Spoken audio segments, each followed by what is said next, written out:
For my annotated bibliography, I chose to research the privatization of prisons because I wanted to research how much it really helps the community. I wanted to know how much money we save from it and how it benefits convicts with mental health issues, as shown in the documentary we watched a few months ago. Privatized prisons came about in the late 80s after a new policy passed by President Reagan caused a shift in service delivery. This policy called for establishing new priorities within the human service field, and these priorities involve the cut of budgeting for the prisons. So they cut budgets for the prisons, and people came up with the idea of establishing their own private prisons. There are positive and negative things involved with the privatization of prisons. Because the prison is now privately owned, there is someone who makes money off of every single convict in the prison. This has led to issues. I read an article by Volsky. He wrote an article about Conahan, a judge who worked with his partner Caravella to create they created two private prisons, and what they were doing is they were taking government money to fund those private prisons from two different places. He was a judge and he had access to government budgeting, so he was using the government budget to help his private prison. So, which he was eventually found out, and the case was closed, and what he was doing was very illegal.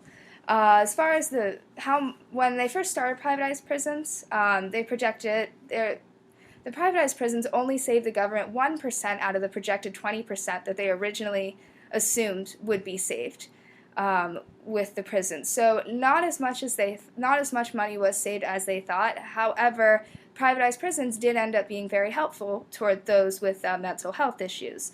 Privatized prisons kind of provided a little bit more individualized care for these mental health patients because they don't have to follow certain government regulations.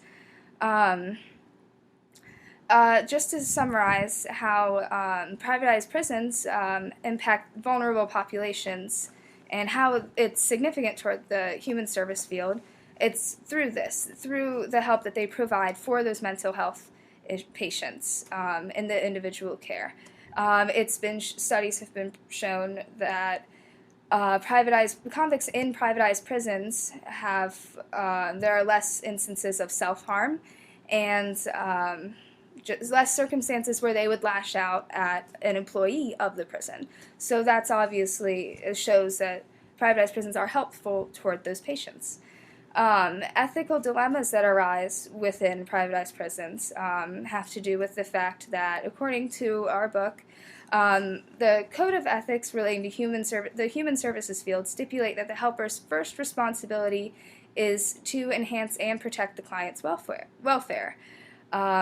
The client being those convicts that are in privatized prisons. The human service ethical stance shows that we need to help those people who end up in prison. Even if they're in prison, they still have those mental health issues, they still have problems that need to be addressed.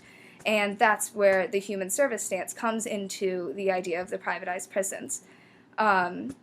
They help the people with those mental health issues who are in the privatized prisons. They provide the individual care and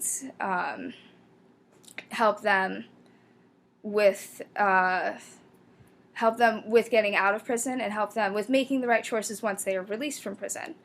Another thing that I found through my research was the fact that prisons in general have always had a very negative connotation. Originally prisons were supposed to be places where people were sent to be corrected. And that's obviously has a very negative sense to it. Studies have shown that the privatized prisons have less of that negative feel. They have more of a feel of you're going here to go to prison and receive help, less of you're going here because you are in trouble. And that is how privatized prisons play into the human services field and line up with the Code of Ethics. The idea of helping those with the mental health issues through the privatized prisons. Thank you.